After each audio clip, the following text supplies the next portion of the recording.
I am Rose Wesson. I'm the Associate Provost for Research here at City College. And if you're not aware, every month we have the Office of Research sponsors Research Seminar Series. So today we're fortunate to have Tricia Mayhew-Noel, who's the Director of the Research Compliance and Ethics Program here at City College, and Shih, who's Director of Research Development. They're going to talk to us about one of our new modules in Cayuse, which is called Outside Interests, and it helps us streamline our conflict of interest activities here at City College. So, Tricia and Alan. Thank you, Dr. Wesson. As Dr. Wesson indicated, my name is Tricia Mayhew-Noel. I am the Director for Research Compliance and Ethics at City College of New York. I work collaboratively with CUNY's Office of Research. And today's presentation is on our Cayuse outside interests, but we're touching a bit on conflict of interest at City College of New York. So we'll lead into the outside interest platform following a little and brief introduction of conflict of interest. And I will also mention that Dr. Alan Shih will be joining us in doing a presentation. So he's collaborated on this as well. So let's get with some key conflict of interest terms. They include research, which is what people at CCNY or researchers at CCNY are conducting. And this is a systematic experiment, study evaluation, demonstration, or survey in any academic field. So I've had people who are in architecture who have submitted research to us as well. And this is designed to develop or contribute to general knowledge, basic research or specific knowledge, applied research by establishing, discovering, developing, elucidating, or confirming information about or the underlying mechanisms relating to causes, functions, or effects. We have the sponsored projects, which many of you submit. These are project activities that include research, creative activity, and training. It includes instruction or service undertaken within or behalf of the university, pursuant to funding or other support from an external source. And we have you, the investigator. These are your project directors. They may be principal investigator. They may be a co-principal, or their students. They are any other person, regardless of their title or position, who is responsible for the design, conduct, or reporting of a university-sponsored project, which may include, for example, your collaborators, your consultants, whether or not such individual is employed by the university or the research foundation. Other key conflict of interest terms include your institutional responsibilities, and these are your professional responsibilities on behalf of the university, and they are performed in the course of and within the scope of your appointment or your employment by the university. And they may, for example, include activities such as research or research consultation, teaching, professional practice, institutional administration, committee memberships, particularly if you serve on such panels such as the IRB, Institutional Animal Care and Use Committees, or the IACUC, or the IBC. What is a conflict of interest? So we're here to talk about reporting these types of conflicts of interest. And a conflict of interest exists when two or more contradictory interests relate to an activity by an individual or an institution. And the conflict lies in the situation, not in the behavior or lack of behavior of the individual. That means that a conflict of interest is not intrinsically a bad thing, and many of them can be managed. Your college conflicts officer, and we'll go into that a little further as well. And these are appointed by the college president at every university within CUNY. The college conflicts officer is responsible for receiving and reviewing all financial disclosure forms from investigators at the college. The college conflicts officer also determines whether or not these significant financial interests may be related to the proposed sponsored project. And if so, whether or not the conflict exists, and if so, whether it could be managed or is a part of the sponsored project. The CCO assists in the implementation and monitoring of any management or oversight plans that are developed by the conflicts committee. So there is a conflicts of interest policy that is disseminated by CUNY. They're CUNY's conflicts interest policy and procedures, and they're designed to ensure, to the extent possible, that financial interests and/or conflicts of commitment are managed, and that they can prevent the bias in design, conduct, reporting, or regulatory review of research. Their website can be found here. They have a whole comprehensive page on their conflicts of interest program, on the conflicts of interest program. And the purpose of this policy in sponsored projects is, of course, to promote the integrity, and they establish standards and procedures to ensure that any significant financial interests that could directly and significantly affect the design, conduct, or reporting of a sponsored project at the university, it does not bias the design, conduct, or reporting of the sponsored project. So like I said before, each college or each college within CUNY appoints a college conflicts officer who is appointed by the president or their designee. And they serve really as the first level of review. Our office, our college conflicts officer, works collaboratively with my office, the Office of Research Compliance and Ethics, and they work with the CUNY Office of Research staff to implement the CUNY conflicts of interest policy for promoting the need to disclose significant financial interests to faculty and staff at their college, and of course for reviewing all those disclosures in accordance to this policy. So these conflicts, if determined, if they're related to the researcher's commitment, they should be disclosed to the Research Integrity Officer. And the Research Integrity Officer currently at City College is Dr. Rosemary Wesson. The conflicts related to the research involving human subjects should be disclosed to the HRPP office, HRPP program, which is also within my office, the Office of Research Compliance and Ethics, as well as any conflicts relating to animal subjects should be disclosed to the Animal Care and Use Committee. So CCNY's College Conflicts Officer is Dr. Maria Lima. She's a medical professor and she's in the molecular, cellular, and biomedical sciences, but she's also the Dean for Research at City College. Sorry about that. So a significant financial interest is determined when one or more of the following financial interests of an investigator and the investigator's spouse and dependent children. So it's not just the investigator, but it's also their spouse, their dependent children. And that may reasonably appear to be related to the investigator's institutional responsibilities. If there is some type of equity ownership and intellectual property, then that has to be disclosed as well. So each CUNY investigator who has become aware of a company's acquisition or intention to acquire ownership of or a license to investigate, develop, created, or discovered intellectual property must also complete the CUNY acquisition of or license to CUNY, commonly known as a CALCIP form. It's a lot to pronounce, but we fondly call it our CALCIP form. So if you have that type of disclosure, you would need to complete the CALCIP form. Currently, researchers are expected to disclose any financial conflicts of interest using the significant financial disclosure and supplement forms. And that is our current procedure. These forms would then be signed and returned to my office via email. So these are what the forms would look like. And if you are conducting research that is not supported by the Department of Health and Human Services public health agencies, then you would complete one of these forms if it's not supported by one of the PHS agencies. So you would complete the initial form, and if there's an affirmative response on the initial form, then you would complete the supplement form.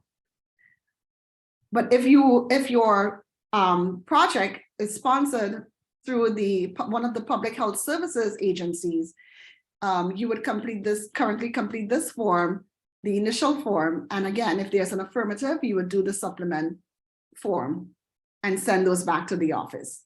And these are your public health services agencies. There are 8 of them that are recognized. There are also 3 HHS agencies, but the PHS agencies are the ones that we are particularly concerned with. Of course, these can be found from the Department of Health and Human Services website. So there are procedures for complying with these PHS requirements. And back in 2011, there were revised regulations through the Department of Health and Human Services. And this is in regards to the responsibility of applicants for promoting objectivity in research for which PHS funding is sought.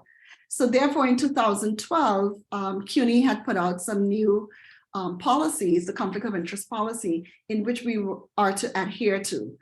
And these were applicable, the PHS requirements were applicable to any PHS or to all PHS authorized research. And they include your research grants, your co-op agreements, your career and development and center grants, fellowship and infrastructure awards, institutional training grants, all program projects, research resources awards, conference grants. And so all are listed here. And again, what they would have been receiving PHS funding. Of course, it would not have been applicable to phase 1 small business innovation research, which are your SBIRs or your SBTT applications. To comply with these PHS requirements, any public traded entity, if within 12 months, the total salary or any payment for these services from an entity and the value of any equity interest in the entity exceeds 5,000. It's the same threshold of 5,000 for your non-public traded entity. However, with the non-public traded entity, you would need to meet either the salary requirement or the equity interest if it exceeds 5,000. For the publicly traded entity, it's just, it would have to be both. You'd have to meet both requirements. Or any income that you receive from intellectual property rights. And of course, for the occurrence of any reimbursed travel, you would need to report that as well. Of course, there are training requirements for recipients who are receiving PHS funding. Since this was enacted through DHHS and the PHS agencies, you are required to do training through the Collaborative Institutional Training Initiative in conflicts of interest, and it is required for all investigators prior to engaging in research related to any PHS funded grant or co-op agreement. Additionally, our college conflicts officer may require individuals at CCNY to do this training online. You know, of course, with such considerations as to the nature of the existing conflict, any non-compliance with the CUNY conflict of interest policy, or non-compliance with the management plan. Your training is valid for 4 years, and you can get the detailed requirements and instructions from CUNY's website, Office of Research website. So, you know, I explained how we are currently completing these FCOI forms of financial conflicts of interest disclosure forms, and there are pen and paper based forms right now. You would complete those, you'd send them back via email. What we are introducing is our new platform for hosting these forms and for routing the review of a potential conflict of interest. So we are introducing to you today Cayuse outside interest. This is the first picture on the top is what you would see when you receive a link to use your SSO, your single sign-on credentials, and you can then log in and you would be taken to the dashboard in which will show you how to submit your disclosure forms. So in submitting the COI financial disclosures, you're going to submit your new COI financial disclosure at the time of an annual campaign and when submitting a new proposal with the Office of Grants and Sponsored Programs. The annual campaign is conducted at the beginning of the calendar year. You'll receive emails for the annual campaign, and then you will get notified of the period and the task to complete the disclosure. And it's simple. You click on the link to the OI portal during the campaign period, and you complete annual disclosures for both PHS as well as non-PHS research, regardless as to whether you have PHS research or not, you would need to do both annual disclosures. So that's done again within an annual campaign period. So there would be two types of disclosures in OI, in outside interest. You would have your annual disclosure, and then you would also have your research-based disclosure. And again, this annual disclosure, why we want you to complete this is because this would serve as a master form where all your relationships with any external organization are captured. It must be updated yearly and whenever there's a change in your relationship. The annual disclosure must be updated prior to completing the research-based disclosure. So once you've done the annual disclosure, and let's say later on in the year you are submitting a research project or sponsored project through the PAR system, we'll ask you now to do the research-based disclosure. We'll always also ask you whether your annual disclosure has been updated. So it'd be great to get the annual disclosure done and keep it out of the way, such that when you do have the research-based disclosure, when it's required is when you're submitting a proposal. And your responses would be specific to the proposed activities of that proposal. So this is what it looks like on your dashboard and when you're ready to submit. So when you're submitting a new conflicts of interest financial disclosure, you'd go to the upper right-hand corner of your name in My Profile. You click on your profile or My Profile, click on the conflict of interest disclosure on the left, and then in the upper right-hand corner, the next screen comes up and you would get new disclosure. And that's how you would create a new disclosure. There's always a help button that will be available to you. And this, if you ask for step-by-step instructions, that will appear and just guide you through the entire process of how to submit your new disclosure form. When your responses, when you're completing the forms, the form questions are all similar to the paper-based forms. So it's nothing that's changing as far as the questions. It's just the method in which we're collecting the information now. So all the questions remain the same. When you answer yes to a question, an additional question would appear dynamically for you to answer, right? So if you select an external organization or you say, yes, there's an external organization, then more fields would be appearing for you to complete. Well, how do you add this new relationship? You would need to select the entity of the external organization that is potential conflict that is associated with. You would search for your external organization. And if your external organization is not found, you can go ahead and type that in and a request for us to add the external organization will appear on our end. So that's all on the back end, and we'll add that external organization. You would then enter the name and save. This is what the workflow would look like, right? How is it processed and how is it reviewed? So when you as the researcher complete a financial conflicts of interest disclosure, the FCOI disclosure, my office receives it and we review and process it and send it over to our college conflicts officer, Dr. Lima. Dr. Lima does a complete review and may ask for revisions or clarification. If that is required, it's sent right back to the researcher and again back to my office when the researcher makes those revisions.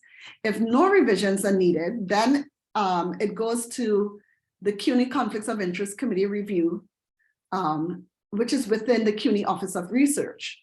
They may do a review and they may ask for clarifications. Of course, then they would send it right back to Maria, to Dr. Lima, in turn, who would also send it back to the researcher or request clarification.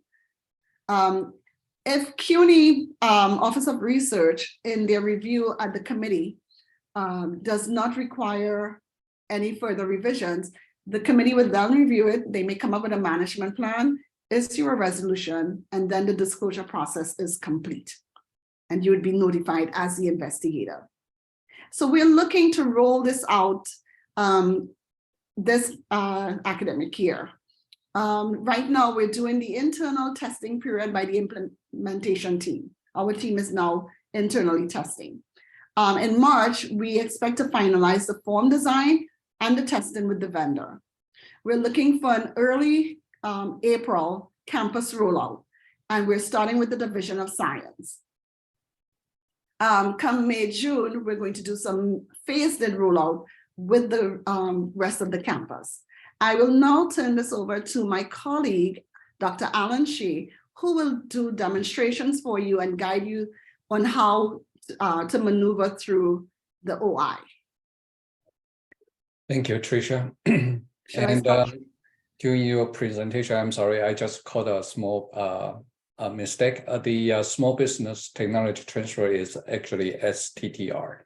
STTR, thank you. Yeah, sorry about that. Okay, that's okay. Stop share. Yes. So let me share my screen.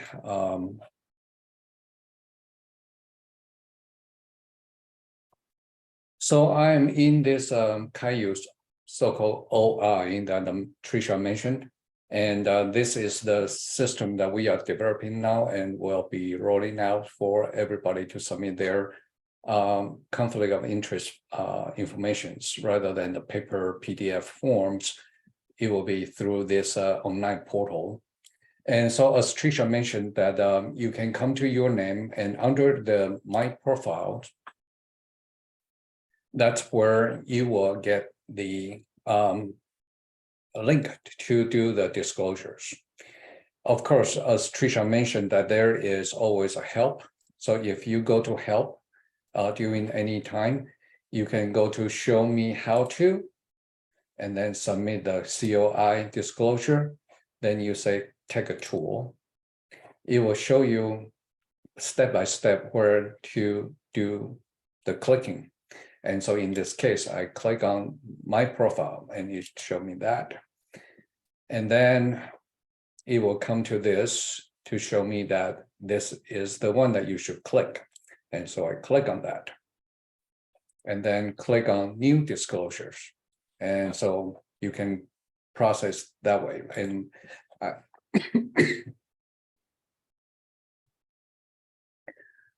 so that's the tool.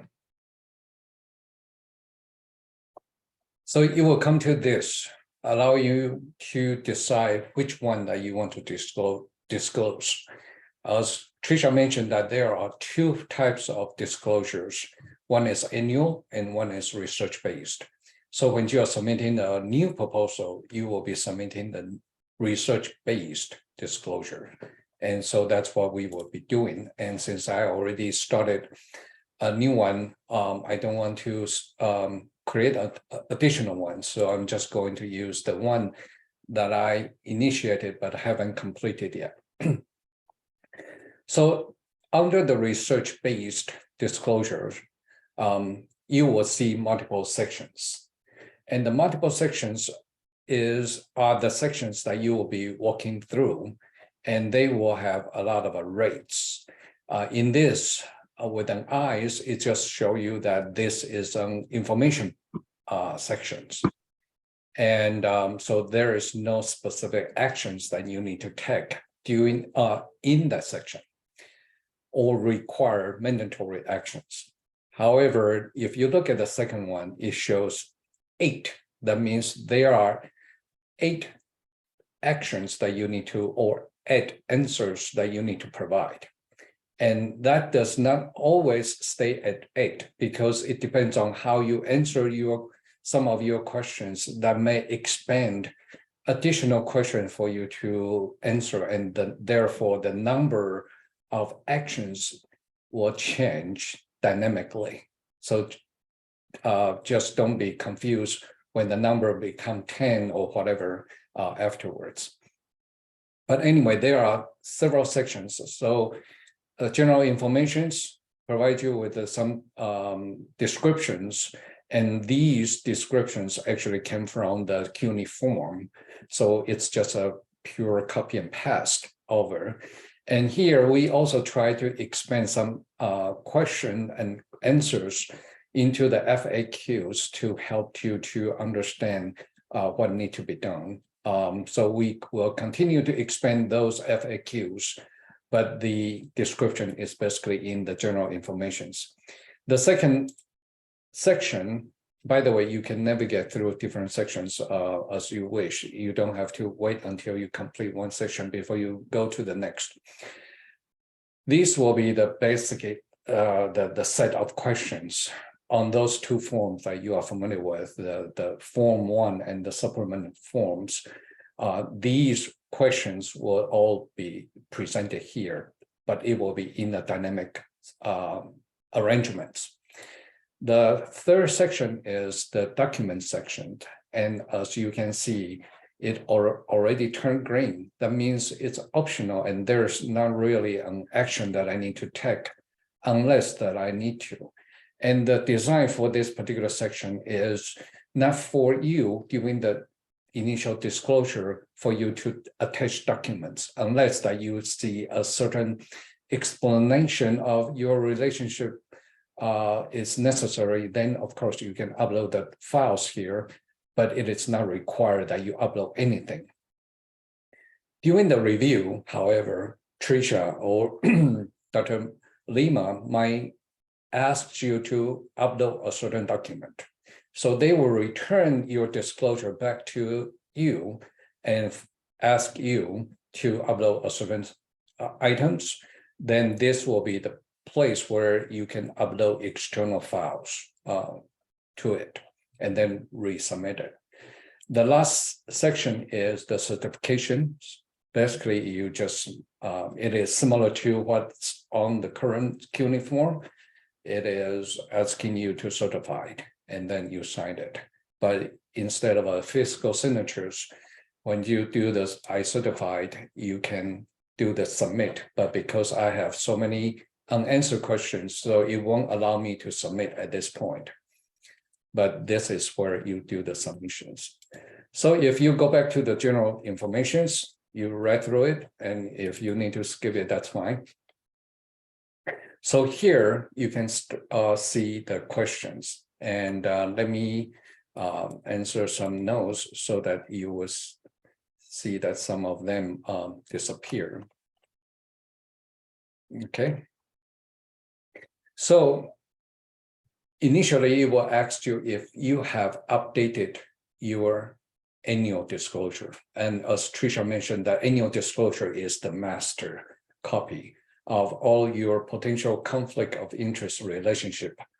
And so every year we will require you to update that. And at the beginning, obviously, you did not have any annual disclosure to update with. Therefore, you will be submitting a new one. And so after you submit that, then you can answer yes. But if you say no, you see that other questions disappear, and it will actually give you this instruction. It asks you, do not answer this question, but update your annual disclosure first. So you should exit out this particular ones, go back to your profiles, do your disclosures, and either update an annual or you make a new disclosure of annual. Okay. So let me get back to this particular ones. And as you can see, the action become just one now because there is nothing that we should proceed. But now if I say yes, I have already have an annual disclosure in place, and I am going to proceed disclosing my research base for this new proposal that I'm going to submit. So here, at this point, we still have to ask you to manually enter the proposal that you are submitting. Unfortunately, right now, there is not a very good integration by the vendor yet to the SP and Cayuse 424 that we've been using, but that will be a future integrations. But at this point, you will answer the proposal number that you are disclosing this research-based disclosure for. And it will ask you if this is PHS related or not. And if you say it's no, then you will see a lot of a question pop up, and it has this question designation of MP, and that's just our internal numbering, just to denote that this question is associated with a non-PHS. But if I say it's a yes, then you will see that these are regular numbers, and these are actually with coming from the PHS disclosures. But when I say yes, it will ask me if I have completed the COI training on CT programs. And of course, there's a link to the CT program site. And if I say yes, that's fine. But if I say no, that also stopped me because you should have that COI training certificate first. So let me just say yes. So once I say yes, it's I have completed those, then I can continue to disclose associated with my PHS related questions. And these are entirely copied from the PHS, the CUNY forms associated for PHS disclosures. So with respect to this, and let's just say that I answer no's for these. Let's just say that I don't have any conflict at all. And I'm not going to detail about each of these questions, what they were asking, assuming that you are familiar with those. For those detailed form and detailed questions and what they were asking, that's a separate subject, and we can certainly discuss on that outside this seminar. So if I say no to all the questions, you can see that this is checked. And that means I have no actions further on answering questions. And of course, I click on the general informations just to turn them green, and then there's nothing that I need to upload. It will turn green. And now if I come to this, once I click on I certified, it actually save it and then allow me to submit it. And once I submit this one, it will actually go to Tricia, and then further down the flow chart that she presented. And hopefully that the whole process will be completed. And since you disclose no conflict of interest at all during these sections, then certainly that will be quickly processed through. But let's just say that I do have something. Let's say that I received $10,000 from ABC company outside my outside my CUNY or City College salaries. So I said, yes, I do receive salaries over in excess of 5,000. That's the threshold in the PHS form, and the non-PHS form has a different threshold of 10,000. So I say yes. So as you can see here, let me just go back here. Now there is a 1 here. That means you have one more question that you need to answer. And so I want to disclose the salary. I don't own anything about the ABC company. If you do, or it's a combination of both, you just basically check whichever is appropriate. Let's just say that I only received money from them, payment from them for the service I provide them, consulting service or whatever, but I don't own anything of equities to the company. And so that's the only thing I check. And here is the probably a little bit challenging part to new users is how do I write down the company? And so as you can see here, it says salary or any other services in the past 12 years. So I want to add a new relationship.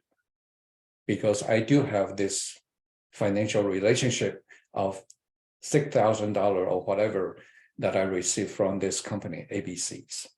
So this will allow me to disclose my relationship with ABC. So first of all, I need to identify the company ABC. So I use this link to say, find external organizations. And I want to search if ABC has already been listed on our list. And obviously it is not.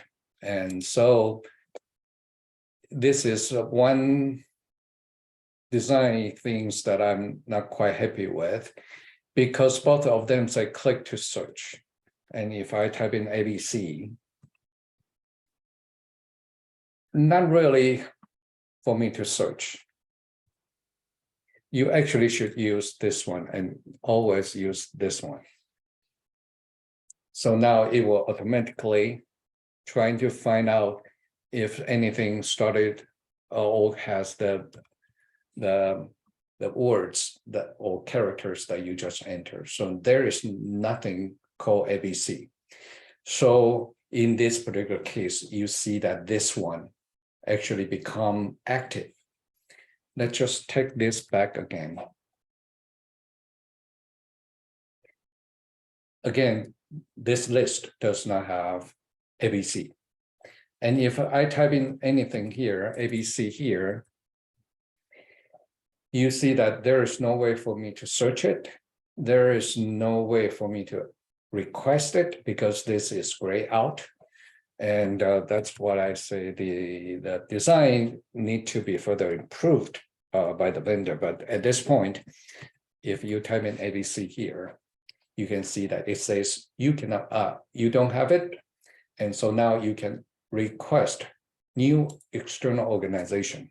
And that is where you type in ABC company. And then you save it. Obviously, ABC company will not be immediately active on our list. However, you don't have to wait until we validate that company before you finish up your disclosure, because you want to complete this form right now. And so you can see that the ABC company is actually has a clock to it. That means this is pending for approval or for activations, but you don't have to wait for it. You already put that here. And so now I save it. So ABC company is there and with a pending signed there, that's okay. And so relationship to self, and you can say, oh, I received it. Not my wife, it's me who received it. And the nature of it is payment for consulting. Amount for that I received in the last 12 months, let's say 6,000. And relationship to your responsibilities, Tricia, what you write there is that So this is a relationship to your institutional responsibilities. So if this payment that you're if it is that you are consulting, consulting, and it's related to what your work is at the institution, then you would say the relationship is consulting based on knowledge or experience gained or at City College, at your institution. Mm-hmm.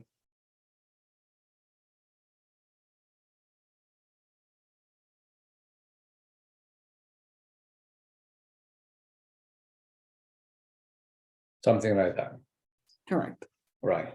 So that I have already do that. And if I were lucky enough, popular enough, there may be another company, DEF company, also pay me 6,000 for my consultations, then I can add another one.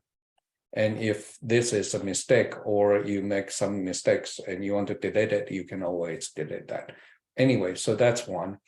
And so if any of these questions, basically, if you are familiar with the previous disclosure form, these are the form 1 question. And whenever you answer on yes to the form 1 question, which are 1, 2, 3, 4, 5, and so forth, then it will dynamically show these disclosure supplement questions for you to answer to.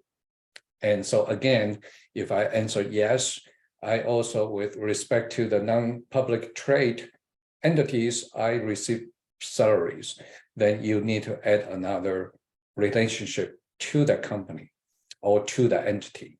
And so all these are basically something like that. Okay. And so I will answer no here. So now all green check mark. Basically, I answer all my questions. And so no more action is needed.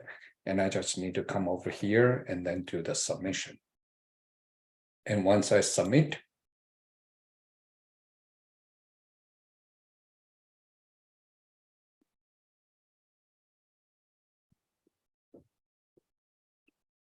so let me see here.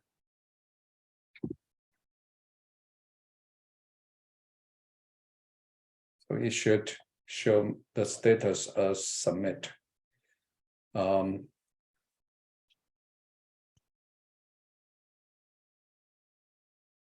there we go. So it's now under pre-review, and basically Tricia's office will be doing the pre-review, and then she will forward the case to Dr. Lima and forward that to CUNY Office of Research staff for them to continue to prepare it for the COI committee review and onward.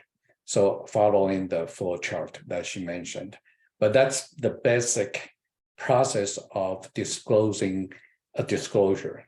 And in this case that we just demonstrated, it is to the research base. And this will be triggered when you submit a parse to GSP office asking for assistance to submit a new proposal. Then you need to do one of these research-based disclosure for every single proposal that you are going to submit. It's just a replacement of the process that you complete the PDF forms and then email that to the GSP office staff when they preparing your proposal. It's the same thing. We're just trying to do away with this PDF emailing of the forms and then have this single place to record all your answers and then have the review process done in a digital format so that we can do away with those PDF.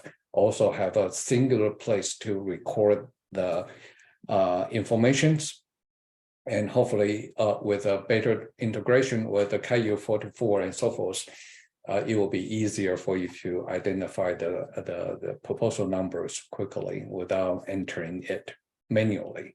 At this point, that's what manually entering of that will be. Okay, so this is the gist of how the disclosure will looks like. And similarly, you can do the annual disclosures, and which will be more elaborated. Let me go ahead and do one, but not to complete it, and just to show you what it looks like. So here you will see the still the same thing for the general informations. And instead of choosing PHS or non-PHS, this master form actually asks you to complete both forms. And if you don't have any conflict at all, that's great. You just answer no's to all of these. And if you do, then you do the identification, add the new relationship, just like what I did minutes ago. And same thing for this. Document section, again, it's optional. And then finally, the certification. Once you finish all the answers and responses, then you will be able to certify it. And then the submit button will be active for you to click on it. And then onward, again, it will follow the workflow to go through the review process. All right, so that's all I have to demonstrate at this point. Again, we are trying to make the forms as intuitive as much as possible. And so we are trying to create some of these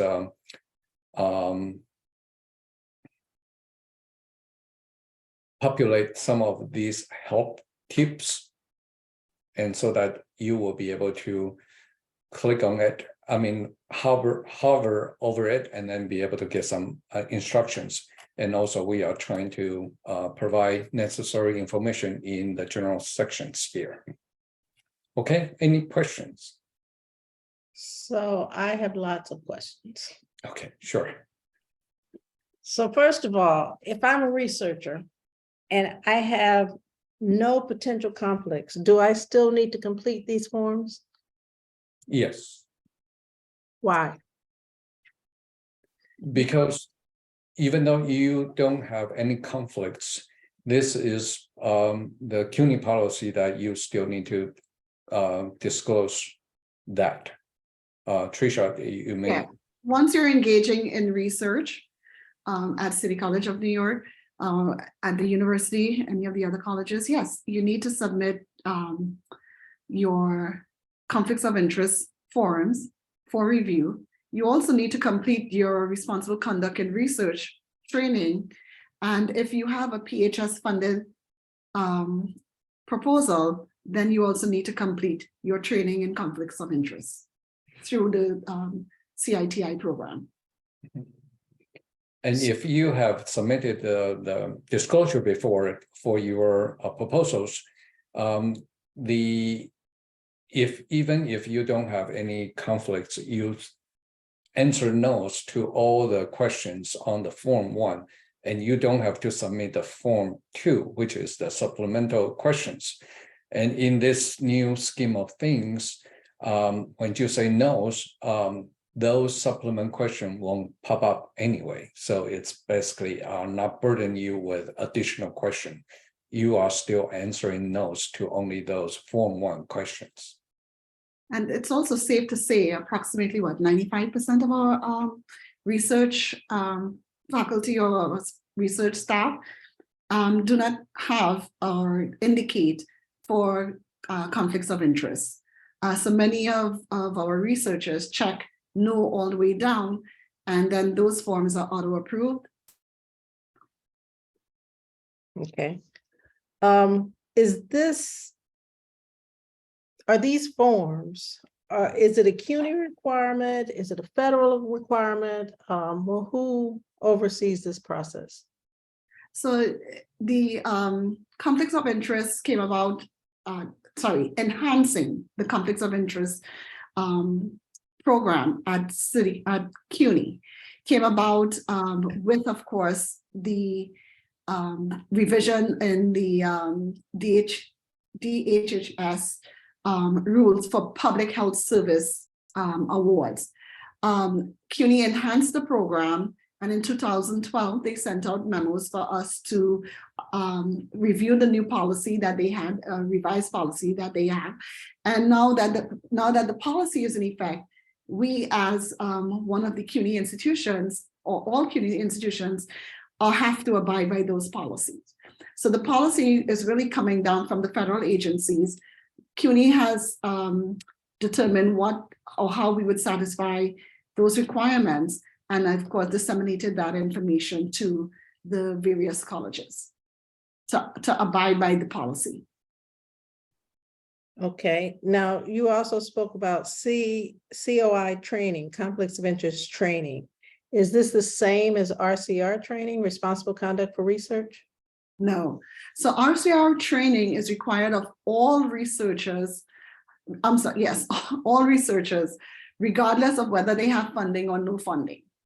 Conflicts of interest training is required when you are submitting for funding through the PARS system.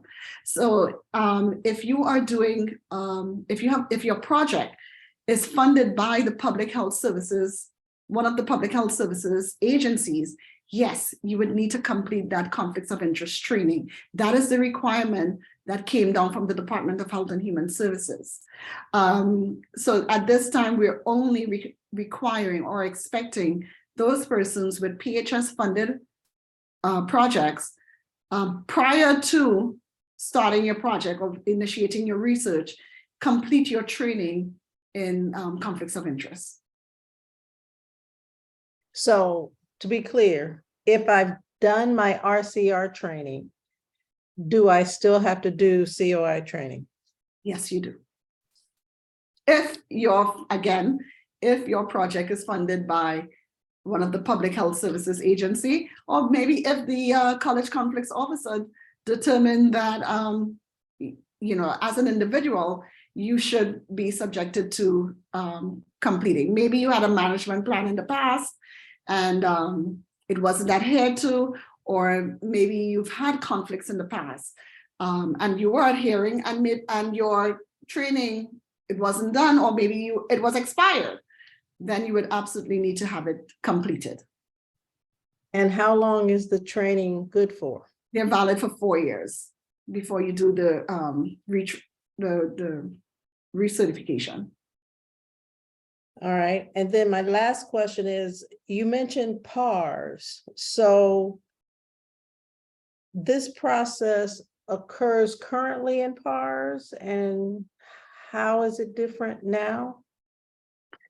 So currently, and maybe Candace can speak to this, currently investigators, when they're submitting for a sponsored project within PARS, receive an email from one of the team members in GSP requesting for them to complete their responsible conduct of research training.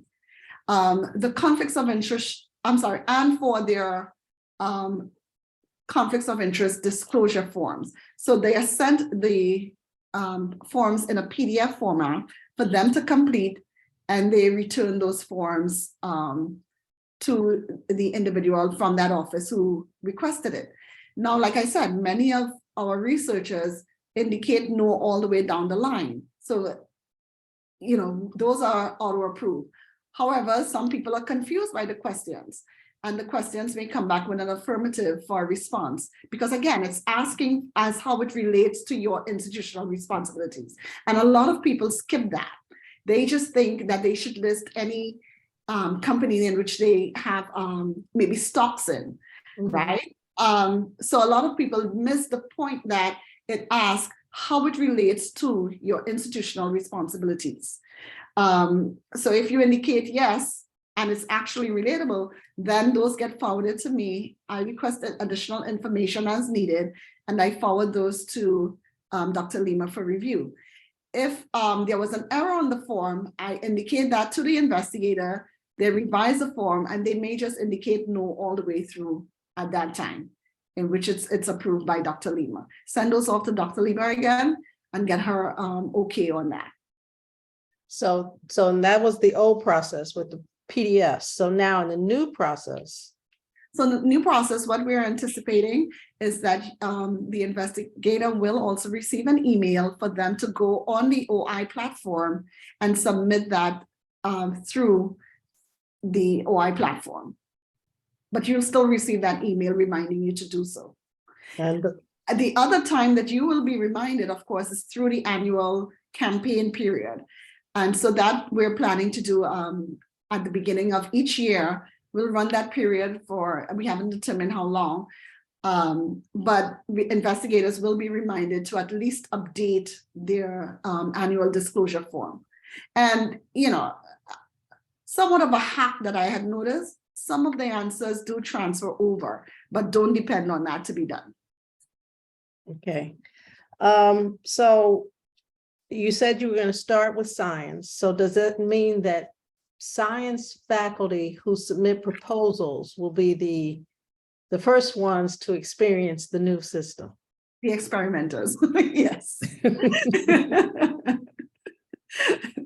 Yes, so we're hoping to get really good feedback from the Division of Science. And of course, any changes or recommendations, suggestions, we welcome those.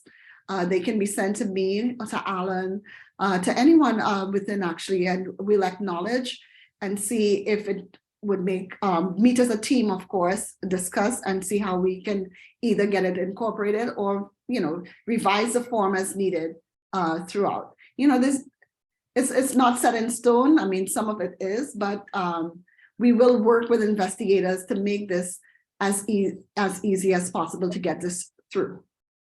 You know, our goal is, of course, to maintain compliance with the policy.